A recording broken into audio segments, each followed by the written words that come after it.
Pedir um pouquinho só de paciência pra gente iniciar essa live, que hoje tem uma convidada aqui pra participar. Vamos ver se vai dar tudo certo.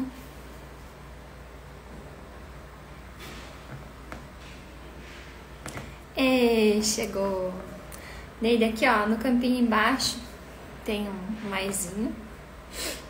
Se você puder clicar nele. E aí já vai solicitar a participação.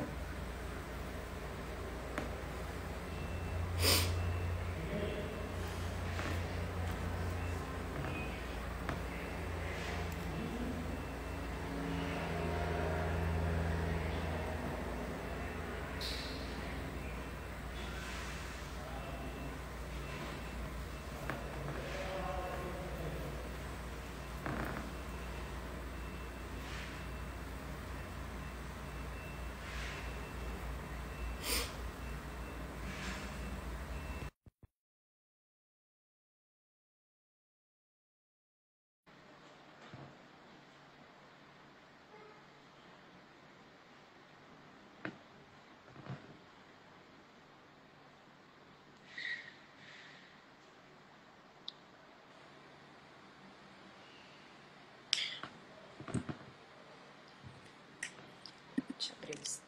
Opa! Agora é só virar a câmera. Deixa eu ver aqui. Só um pouquinho. Tudo bem.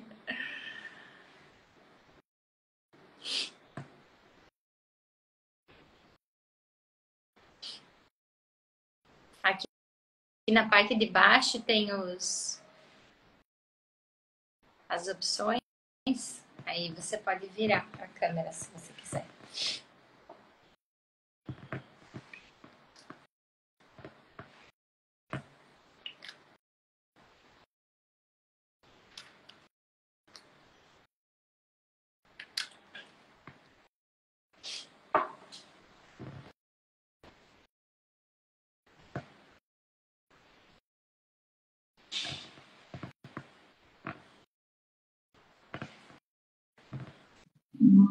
Entrou ainda, Vanessa? Entrou. Agora aqui embaixo, ó, tá vendo que tem um virar a Ah, câmera? tá. Uhum, vi. Aí, agora deu, né? Ah, Vida. Deixa eu desligar aqui que eu tinha tentado entrar pelo computador. Eu prefiro notebook, sim, mas não deu certo. Eu tô com um Windows muito antigo e ele acabou não permitindo a. Mas que bom ver você, menina. Quanto tempo! deixa eu comentar só porque a Neide eu conheci ela no meu primeiro emprego com carteira de trabalho, na época ainda. Pois é. Que eu fui secretária do Sandro, do Dr. Antônio, que eram dentistas, né? São dentistas ainda, né? Ah, e a Neide também, cunhada do Sandro, né, Neide? Isso, mas de uma certa forma eu conheço sua família desde sempre, né? Por causa da minha cunhada, enfim, que também é Sander. Então, você é muito parecida com a minha sobrinha, inclusive, isso já é bem antigo, né? Não é de hoje que a gente tem esse laço, vamos dizer assim. Quem é que eu sou agora? Desculpe, deu uma cortada, não consegui entender você. Qual a tua sobrinha? Não lembro. A Lilian, filha da Filene. Ai, que elogio. É linda, né? Mas você também é. Olha, é muito parecido. Deixa eu tentar apoiar aqui o meu. Aí, agora. Esquecido da tua família. Muito. Agora, bom. E me conta uma coisa, como é que... Porque assim, sempre de falar de autoconhecimento, imagino que você também... A formação da Neide, ela é um pouco diferente da minha. A Neide se aprofundou um pouquinho mais na psicanálise, né, Neide? Um pouquinho pra gente, qual é a formação online, presencial, Então, só estou com um pouquinho de dificuldade de ouvir o áudio, ele está cortando um pouquinho, eu não sei se é a minha internet. Eu vou pedir um minutinho só para abrir a porta para ver se o roteador dá uma melhorada. Tá? Só um pouquinho.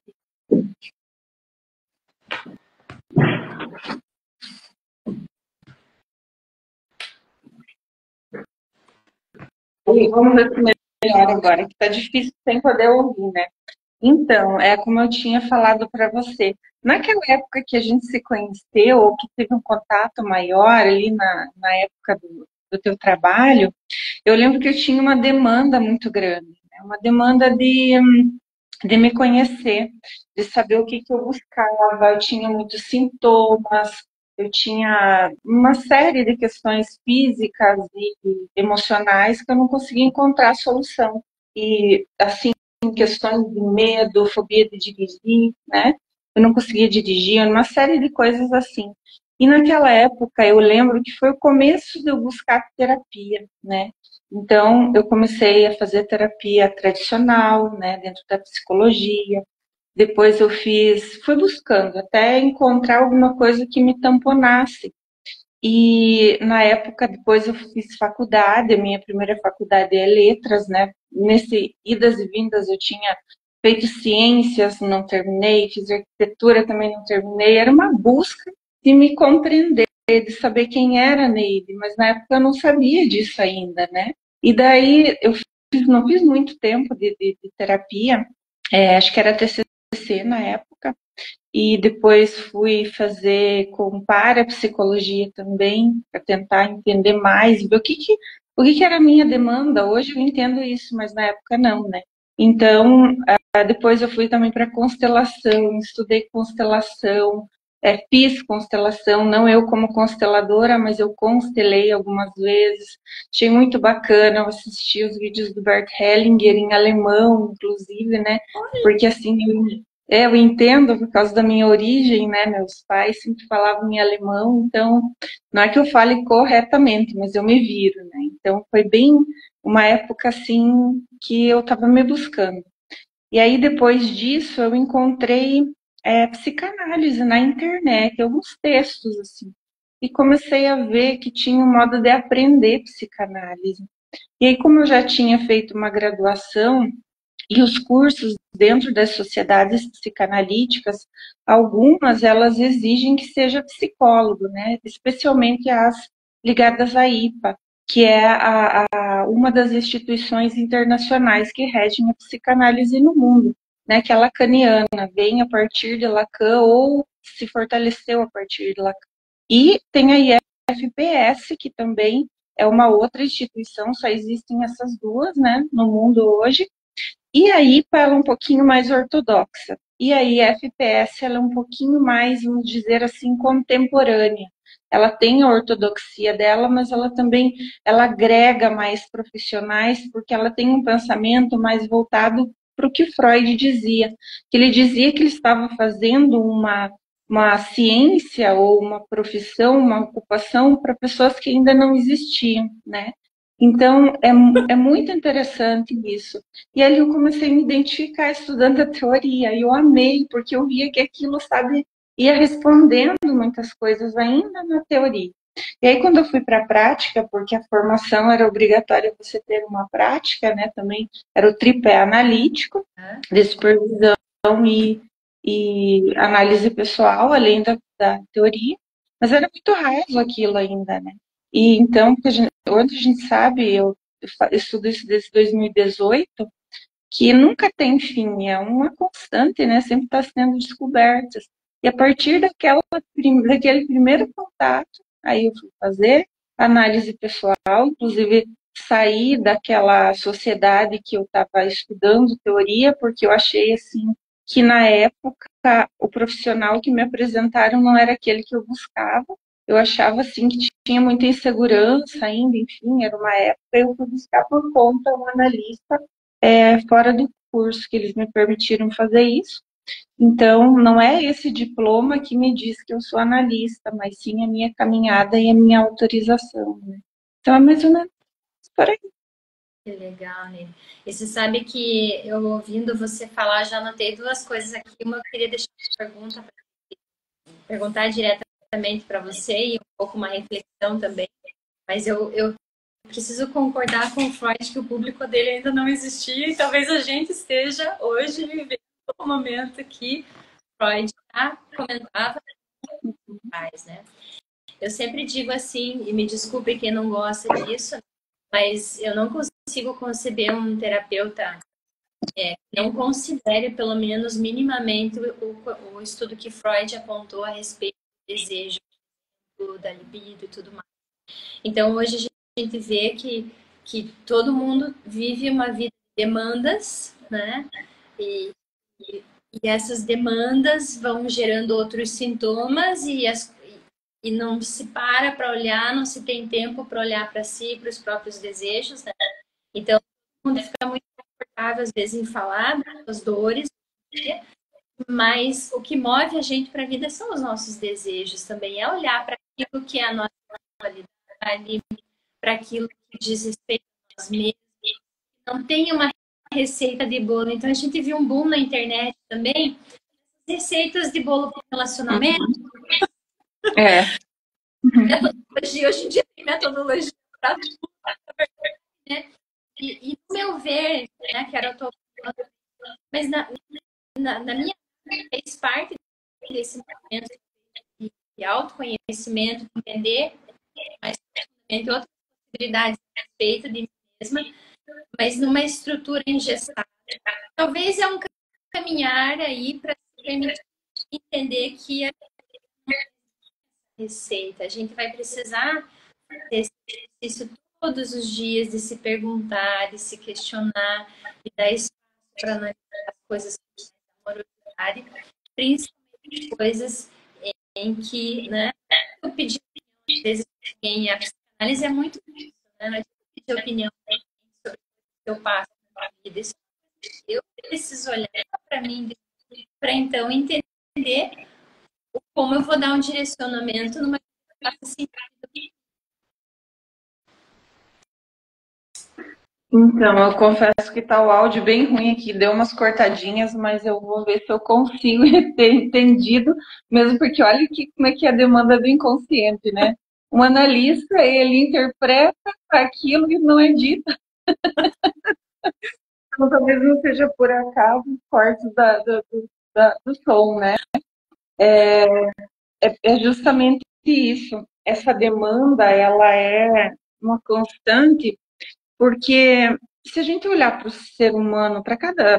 A Vanessa olhar para a Vanessa, a Neide olhar para a Neide, hoje nós estamos num momento da nossa vida onde os nossos desejos eles não cessam, e isso tem a ver com pulsão de vida, né?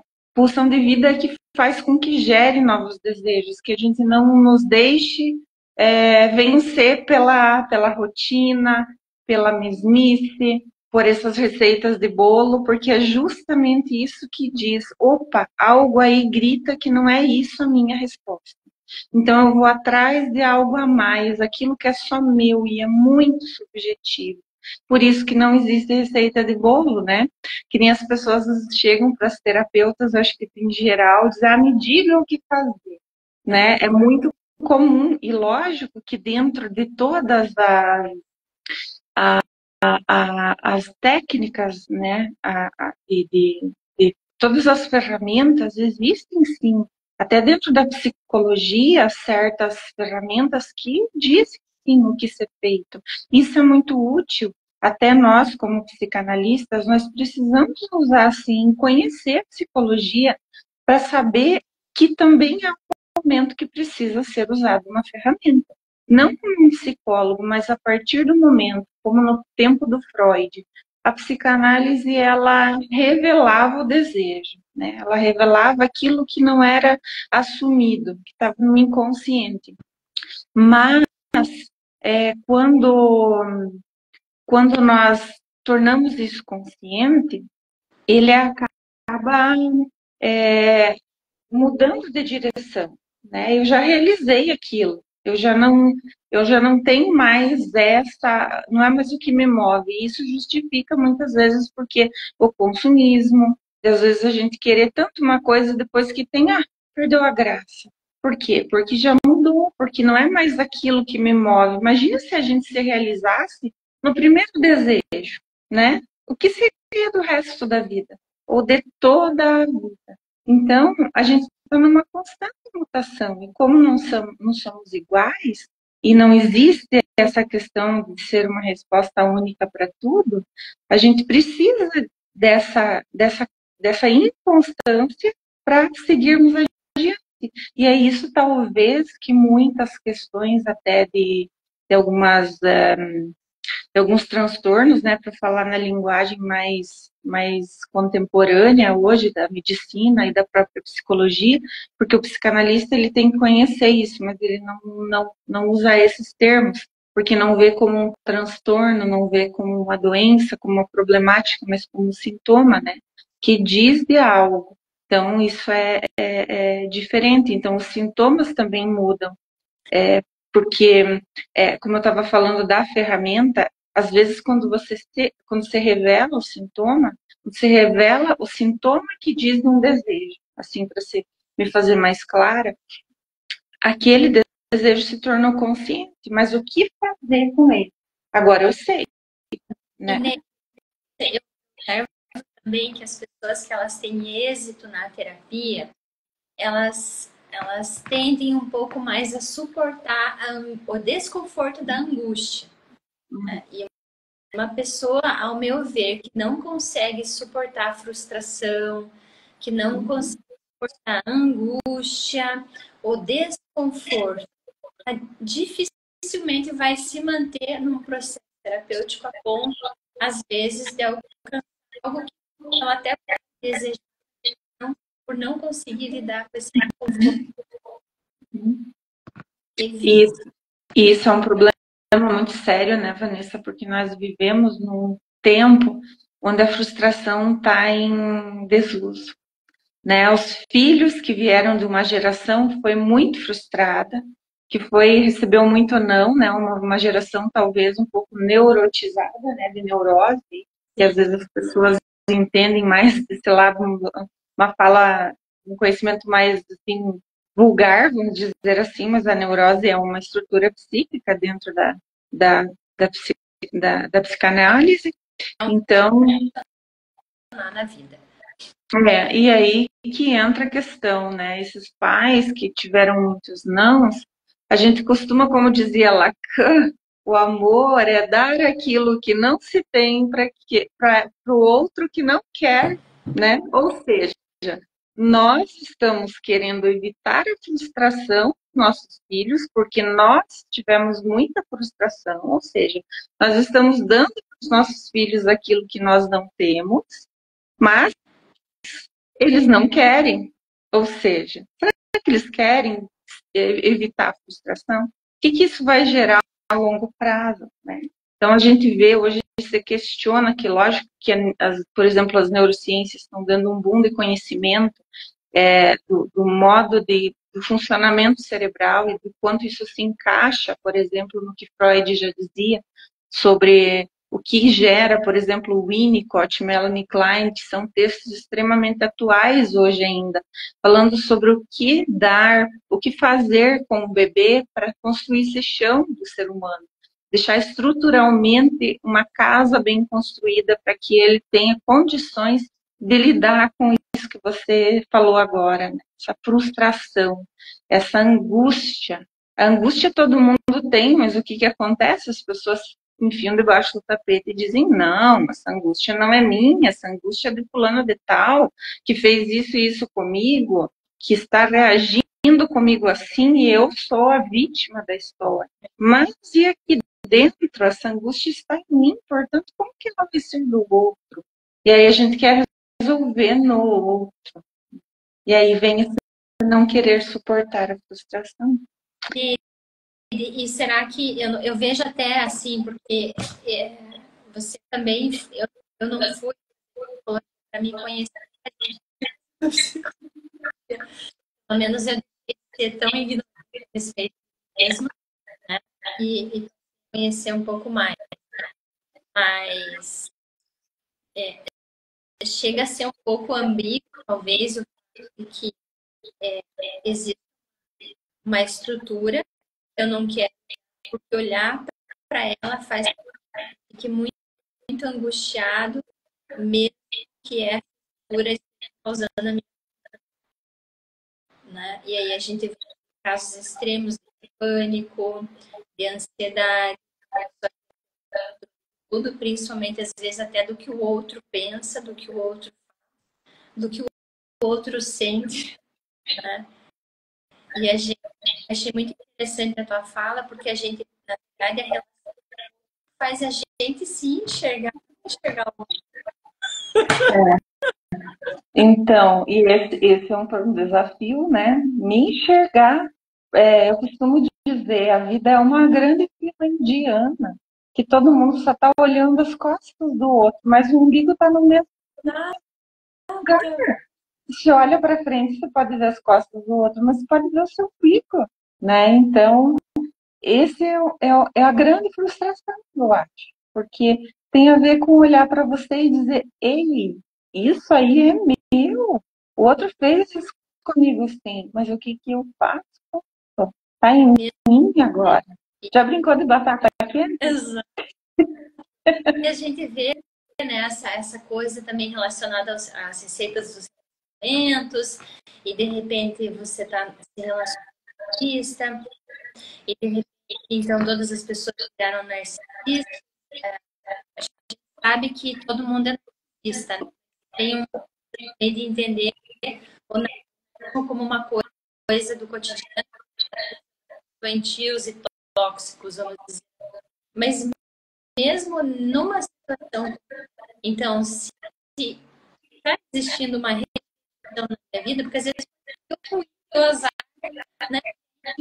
Você ter essa pessoa que olha, como você falou, para o próprio tá, mas eu autorizei a pessoa do jeito que ela é. Qual é a parte minha que outro, né? Então, cortou bastante o áudio agora. Eu confesso que deu uma problemática de eu entender, mas eu acho que você falou alguma coisa sobre o narcisismo, né? Porque assim, tem agora receita, né? Não sei se de novo. eu vou esperar um pouquinho. Ele tá cortando ou o som tá dando eco e tá muito alto? Não, tá cortando mesmo. Você tá me ouvindo direitinho? Super. Então, e aqui tá cortando bastante. Eu vou fazer o seguinte, eu vou mudar de ambiente aqui novamente para ver se resolve, porque é complicado a gente não conseguir entender o outro. Eu vou dar uma resposta equivocada, por exemplo, né? Aí já viu, vou ficar mais pertinho aqui do roteador, vai ser melhor. Então, Se quiser. eu vou reprisar a pergunta, né? Tá, vamos ver. Para quem está me assistindo, tá ruim, não sei, ninguém mencionou nada, né? Uhum. Mas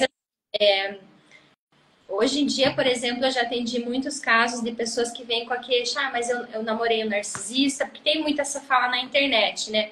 A gente sabe que nós, por estrutura, somos narcisistas, mas existem os narcisistas, são coisas também diferentes, não é o tema da mais um bate-papo mesmo, né? Mas essa mulher, esse homem vem para consulta, né? Com essa queixa do outro, né? Mas mas se isso aconteceu uma vez, duas, três vezes, então qual é a parte que me cabe, né? Qual que é esse limite? Eu realmente vou olhar para essas coisas que acontecem na minha vida e dizer, não, mas espera aí, qual que é o quebra-cabeça da minha parte que está se encaixando no quebra-cabeça do outro? Porque às vezes existe esse desejo narcísico nosso de que a gente é a pessoa perfeita na relação, né? Mas aí que tá. Nossa, eu sou desenvolvida, e aí como assim, né? Então tem esse lado, sim, de possivelmente ter um relacionamento que é ruim. Ainda assim, como é que eu me posiciono diante disso? Mas também existe a possibilidade de, não, mas espera lá, qual que é a parte que me cabe nessa fatia e que realmente eu vou responsabilizar no sentido de que isso não aconteça mais na minha vida, né? De que eu não seja assim ou de que eu não seja essa pessoa e o que eu vou fazer também em relação a isso. Então, essas receitas às vezes faz com que as pessoas se percam um pouco, olhem para fora, falam, gente, não, você sempre precisa voltar a olhar para você. Os relacionamentos, sejam saudáveis ou não, ao meu ver, eles têm um pouco ou muito essa responsabilidade de a gente olhar para nossa fatia e dizer qual é a minha parte aqui, no que existe a minha contribuição, o meu desejo, às vezes, mesmo que seja um desejo que não é um desejo aceitável ou tolerável, mas que eu possa então olhar para isso, porque é pela aceitação também que a gente consegue ter a mudança, né? E enquanto eu sou essa pessoa que só tá ali olhando para o outro, quanto o outro é tóxico, quanto eu tenho raiva do outro, eu não vou me permitir o aspecto de aprendizado que mesmo situações muito duras podem trazer para nossa vida. Não sei se faz sentido isso para ti, Ney.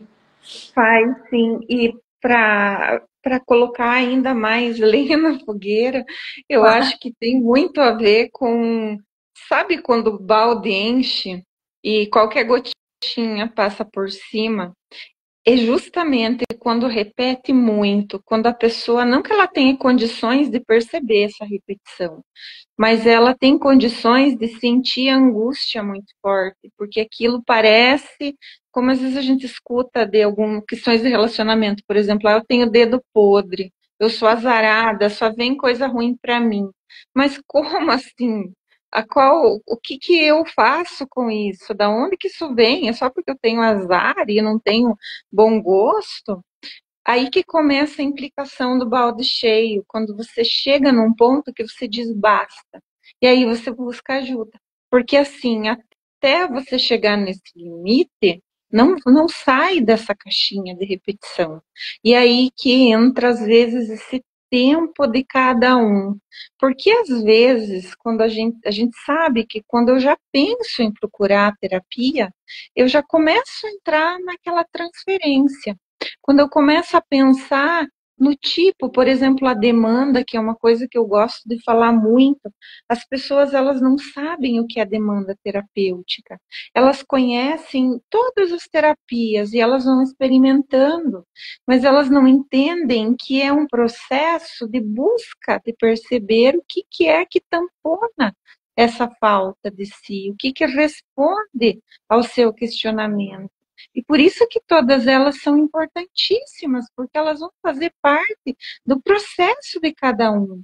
Então, o que às vezes chega para a psicanálise? São pessoas extremamente rijas, vamos dizer assim, rijas no sentido de ter sofrido muito, porque assim elas chegam num ponto de suportar a angústia de uma forma, porque a psicanálise não é que seja melhor ou pior, não, ela é diferente nesse sentido, de justamente olhar para essa angústia insuportável e inconsciente, que é tão insuportável que está lá dentro de uma caixinha escondidíssima de você mesmo, e enquanto você não bater o dedão na quina a ponto de derrubar esse balde e dizer, puta que pariu, agora deu, né? Não para. Então é mais ou menos assim. E foi esse o meu processo, sabe? Toda aquela história que eu falei lá. Eu fui buscando, não que as outras foram boas, foram ótimas, porque me fizeram ir percebendo que o meu buraco era bem baixo. E cada vez que eu cavocava um pouquinho mais, encontrava mais e mais e mais. E é o que o Freud diz, da comparação que ele faz da psicanálise com a restauração de obras de arte, né? Aliás, ele colocava como aquele trabalho das escavações, de encontrar, por exemplo, ossos de dinossauros ou obras de arte, né? Que você tem que ir com um pincel muito delicado, tirando aquela sujeirinha muito delicadamente para conseguir tirar de dentro daquela terra o que se revelava. Eu comparo com obra de arte, porque eu gosto muito de arte, né? E escrevo desde muito nova, nem sei se você sabia disso, né? Mas já publiquei 3 livros de literatura e hoje eu pinto telas, é uma forma de elaborar a angústia. De uma forma, hoje a gente sabe, através, né? Pelo menos eu estudo isso na psicanálise, que são formas de elaborar a angústia de uma forma aceitável, na sublimação, né? Muito bom. Você falou do Bert Hellinger também. A gente sabe que o Bert Hellinger pegou muito da psicanálise, né? Embora ele tenha usado termos diferentes e não tenha referenciado muita coisa. A gente sabe que tem muito de Jung, muito de Vedanta, muito de Freud, a teoria dele. Ele era amigo íntimo do Bion, né? Que é um dos que eu mais assim, quem me fez me apaixonar pela psicanálise foi o Bion. Então, ele era amigo íntimo, né, na época, e fez, os dois trocavam figurinhas mais ou menos como o Fliess e o Freud, ou Jung e o Freud por um determinado tempo, e encontrou uma outra saída, e por isso que eu acho tão rico as terapêuticas, porque cada uma que surge, e aí que a gente entende a subjetividade que a gente estava falando antes, que não existe essa receita de bolo. Por que tem tantas? Porque cada uma vai responder a uma demanda, aquele desejo de ser ouvido, não pelo outro, mas por si mesmo. Eu vou à terapia para ecoar o que eu digo, não importa qual seja, todas funcionam dessa forma, ecoando aquilo que sai de mim.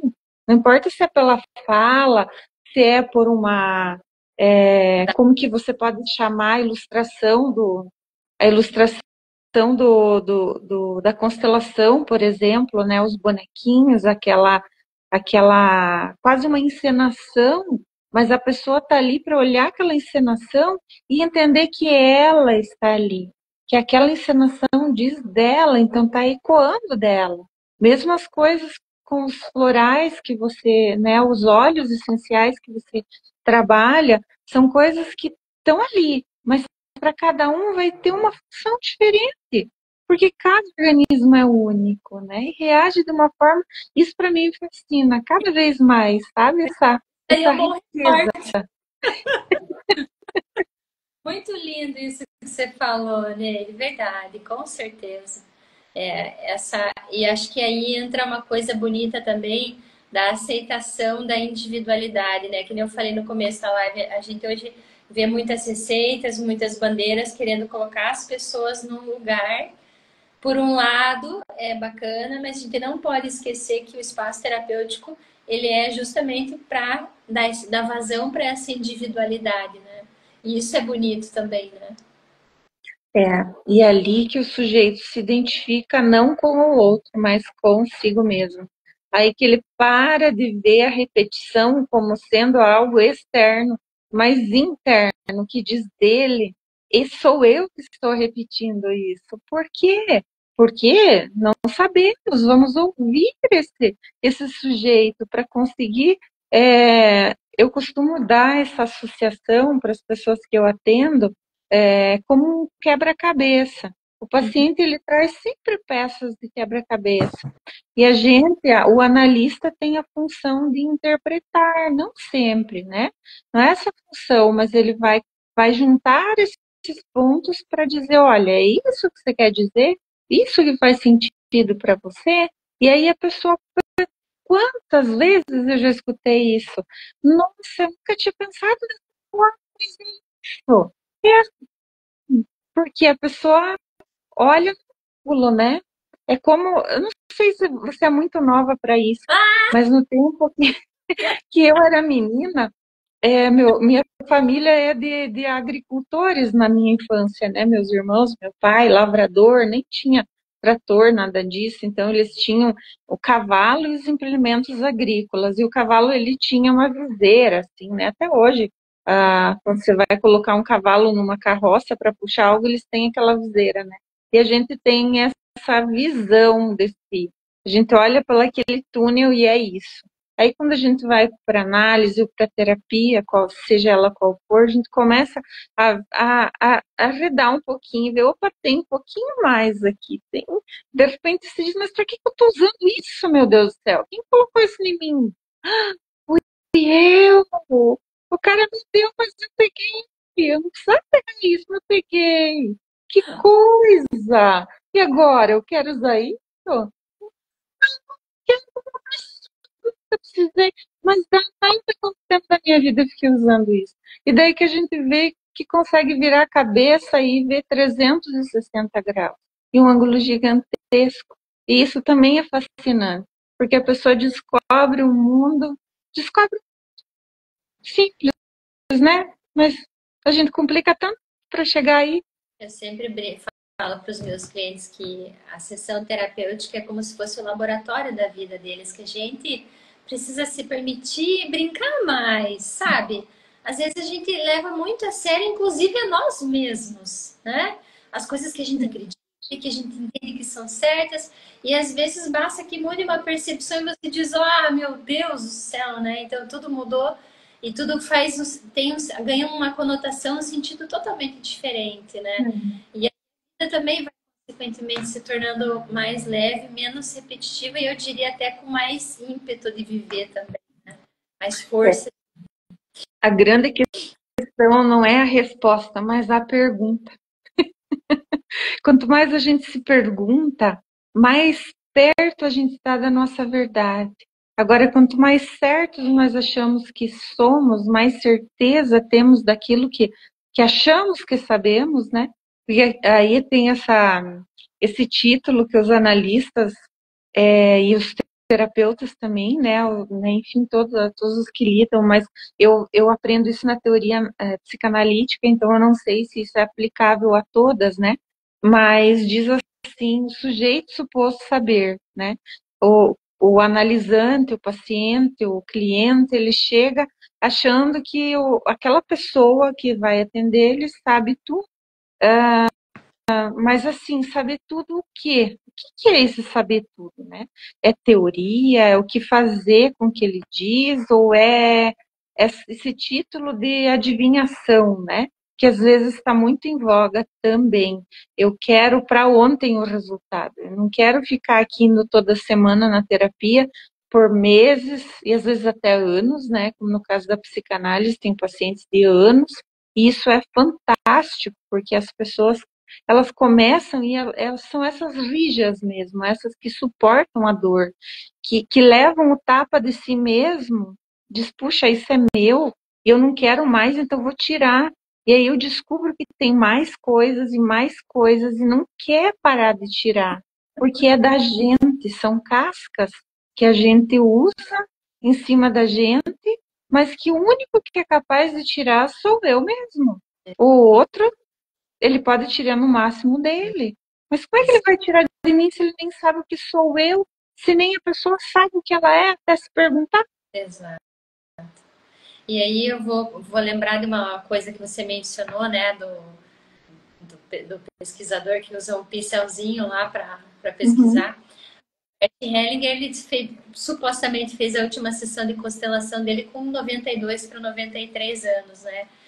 Então, a gente também vai acessando as coisas à medida que a gente tem força, acredito eu, também para lidar com algumas memórias, com algumas situações, e à medida que a gente vai elaborando elas, né?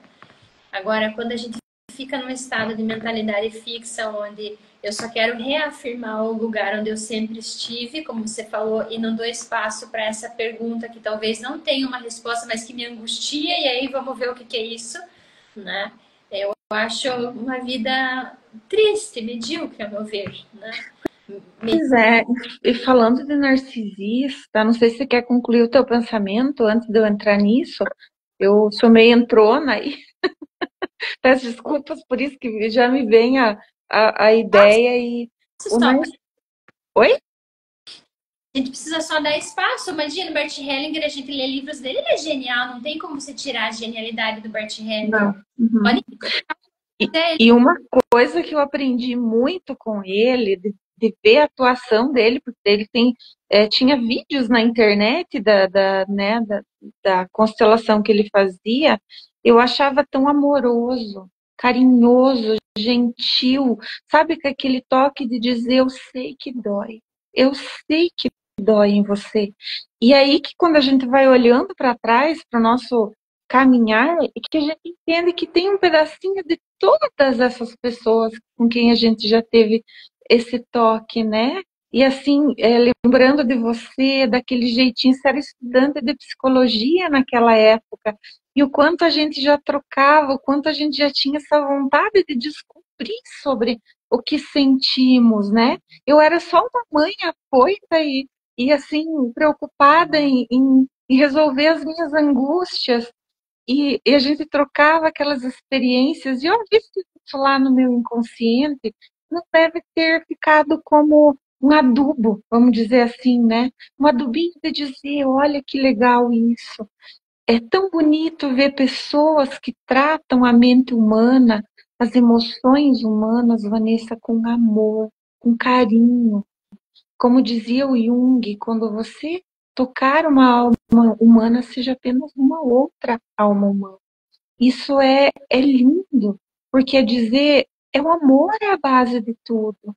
E às vezes a gente esquece dessa simplicidade. É tão simples não vou dizer ser feliz, porque isso é uma utopia. Na minha percepção, é uma utopia. Ninguém é feliz o tempo todo. A gente tem momentos felizes, né? Mas essa já pensou, porque aí já tem Acho o que eu consumo de não droga. isso. Pois é, já pensou, você está num êxtase ali, que agora está, né, assim, um tempo complicado disso também, e talvez seja um modo de buscar desenfreadamente essa emoção maravilhosa. E assim, hoje eu me vejo nos momentos felizes, sejam eles por quais sejam. Até na semana que você entrou em contato comigo, eu estava recebendo os meus filhos em casa, né?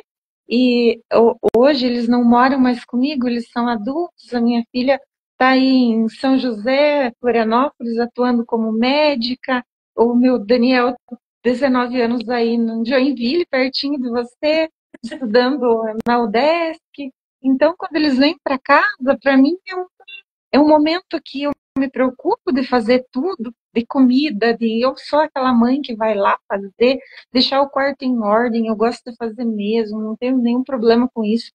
Meu marido é agricultor, a gente trabalha, tenho a casa lá no interior que eu estou sempre lá, eu planto, eu gosto disso, porque também é um modo da gente, quando você cuida de algo, parece que é com o outro, mas será que é?